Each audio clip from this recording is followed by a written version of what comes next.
Hi there, welcome to the week 3 introductory video. I'm going to go through all the stuff you're going to need, and then also especially the safety precautions and some hints and tricks about how to do the experiment.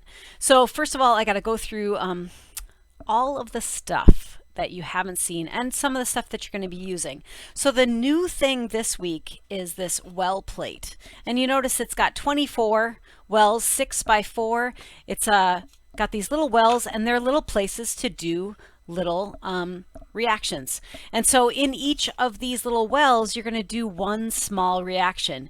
You'll be putting one of your elements into the little well, and then you'll put a little bit of your hydrochloric acid or copper chloride into that well plate. So let me just first do some safety stuff before I get into that, because I just noticed I'm pulling up these things that actually are a little bit dangerous. So the first thing that you guys need to know is that because hydrochloric acid, that's this one, I'm not going to open the bottle until I get some safety stuff on, but this is hydrochloric acid. There's our 1 molar hydrochloric acid. I have diluted this. I took some really crazy strong hydrochloric acid, added a bunch of water so that it's not too strong, but it's still hydrochloric acid and it will burn your skin. If you get it, onto your hand, you'll start feeling a tingling, and that means it's starting to burn through your dead layer of skin. And you should probably get to the sink and start rinsing that as much as you can until it doesn't tingle anymore. So that is hydrochloric acid. It will bleach and destroy and burn little holes into clothing. So don't wear your good stuff. And then for this experiment, and then the other thing is really, really seriously, this stuff, even though I did dilute it, it will be able to permanently damage your eyes if you get it into your eyes. So first of all, you should be wearing your goggles. If you're opening this thing at all, if this thing gets opened at all, or you've got it in your well plate, or if there's any of this stuff or this stuff, what the heck, anywhere open, then you should be wearing your safety goggles. Oh, this looks great with my ear things. Okay, so you should be wearing your safety goggles. And then it is, like I said, it's not going to burn through your skin really fast, but it will give you burns if you let it have a little bit of time. So a good idea to wear the gloves. I'm more concerned about the gloves for the this one, the copper chloride, and I want you to note the pretty color of that copper chloride. One of the reasons we use it is to see that change in color with this stuff. Anyway, this is copper chloride, and I've diluted it. So I've taken some solid salt, a blue salt, and I put it in the water, and it is 0.1 molar. I've diluted it with water, and that's that salt in water, and we've got the acid in water here. These two things. I've got my gloves on to try to protect me from this and that, both of them. This is a irritant to skin, slightly toxic. Just, of course you're not going to drink it. Of course not. Anyway, you don't want either of those on your skin or in your eyes for sure. Okay, so we've got these chemicals. The other chemicals you're going to be using are, we use these element chemicals. Those are all the ones that you use to find the density. We are not going to be using these for the reactions. You can, of course, look at them and reference them because they're the same chemicals as before. In fact, I suggest that you do look at the two of them together. But the bag that you want to get is the one that says reactables. This is where I took tiny little pieces of the same elements, took the tiny little pieces and put them in baggies. So this one this little baggie only has 2 teeny little pieces of number 2. And one of those is going to go in one well, and one of the other ones is going to go in the other well, and you're going to put, in the first well, you're going to put a little bit of hydrochloric acid, and then in the other well, you're going to put a little bit, in fact, I should probably say, you're going to take your pipetter. And in fact, I'm going to show you how you do this very, very carefully. Oh, mine has a squirter. Actually, this is probably you can, if you have a squirter here, be careful with the squirter. If you have a squirter on this thing, you can do this, where you can drop 3 to 5 drops into the well plate. You can do that. If you do not have a squirter on your, some of you don't, some of you just have, you open the cap and then it's open, take your pipetter, pull out a couple, just a little bit of it, and then drop 3 to 5 drops into that well plate. We'll close that up so that's safe. And then with this one, you're going to open it up and use the pipetter again, draw up some, and then drop 3 to 5 drops in there. The big thing is you're just trying to make sure there's enough to just kind of cover the element. Okay, so we've done that. I have to be super careful because I actually put some in here. So that's this. You're going to put one of, like number 1 will go here, number 2, number 3, number 4, number 5, number 6, number 7. You don't have a number 8 and you don't have a number 9. You're going to put those in here. You're going to add hydrochloric acid, 3 to 5 drops in each of those wells. And then you're going to do the same thing. Put number 1, 2, 3, 4, 5, 6, 7, and add the copper chloride onto it. And then you're going to watch them really closely and see how they change. So you're going to be watching for any changes in their size.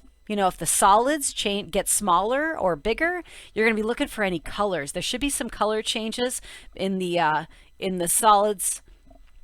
You're going to see some changes in the metals or the solids. They should change color. And then you also might see some bubbling. That's a gas being produced. You might see some bubbling. Note that it might bubble very vigorously or it might bubble very little. Watch for any bubbles. And record if it's fast or slow bubbling. And then the next thing you might want to look for is you look for any changes in the color. You notice that this one is this nice blue color. If it stops being blue or changes to another color, yellow, red, purple, whatever, note the color. And it's nice to put this onto either a white background and then try it on a black background to see if you can see any changes, and look at it and see if you can see the changes in the color of the solution as well. See if you see any changes in the solution. Those are all the things you're looking for in the well plate, and I'm going to be super careful with that until I do that.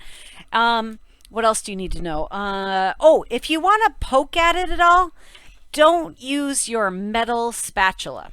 I don't suggest using that. Don't use this either, because this thing you're going to be using for other kinds of things.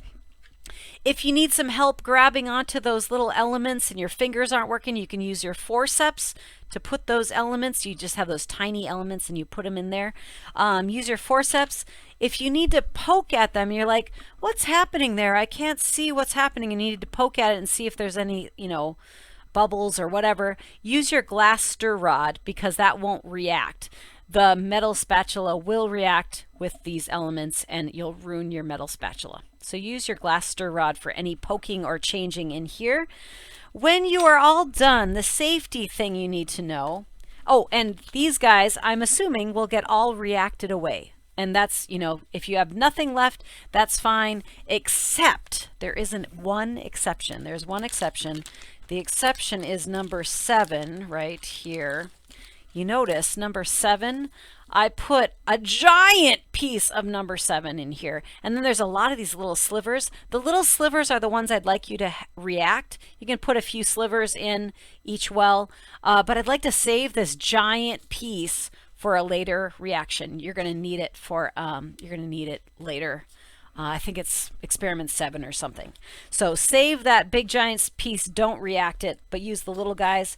Otherwise, that's good. And then once you're all done, make sure these guys are closed. They go back into their baggie to protect the rest of your stuff. You don't want everything reacting with that. And you'll probably notice that they react. You'll be seeing some things happening, and we don't want that just happening willy-nilly in your bin. The other thing that you need to know, right. After you're all done, you're going to want to take your baggie. There should be a little baggie, a little snack bag of, there's There's going to be a little snack bag of baking soda, and you're going to take that and just take a little scoop of baking soda and put it into each of your wells that has any of the chemicals in it, and that will neutralize it and just make it a lot safer. And then you're going to take your well, once you have all that baking soda in all the wells, everything should be, you know, safe now. Still, you shouldn't eat it, of course, but you can take your well plate, and then you can just shake it out into all the solids. Try to get all the solids, all the baking soda and all the metals into garbage, and then you can just rinse it out in your sink and everything should be fine. Okay, so that's that. And then the other thing that you should have that I didn't mention is I made a nice little data table for myself. I've got all the elements that I'm looking at on across here, and I've written down, oh, the reaction with hydrochloric acid, and so I've got a place to write down what I see. I've got a reaction with copper chloride, and I have a place to write down what I see. And then any other properties, I've got a nice little data table ready to go for those reactions. And then this one, because it's a little bit dangerous and you might be doing it in your bedroom or your kitchen, I gave you these trays to, like, in case it spills, you've got somewhere to safe to have it. If you have any spills, you just put a little baking soda on it and it should be fine to wipe away or dump in the garbage and then wipe and clean. Baking soda should solve every problem with this lab. And then if you need a little bigger space, you got your tote lid for doing your experiment and keeping everything all collected, and you're not going to spill on anything you don't want to spill. And those are the safety things. I hope I've gotten everything. Let's see.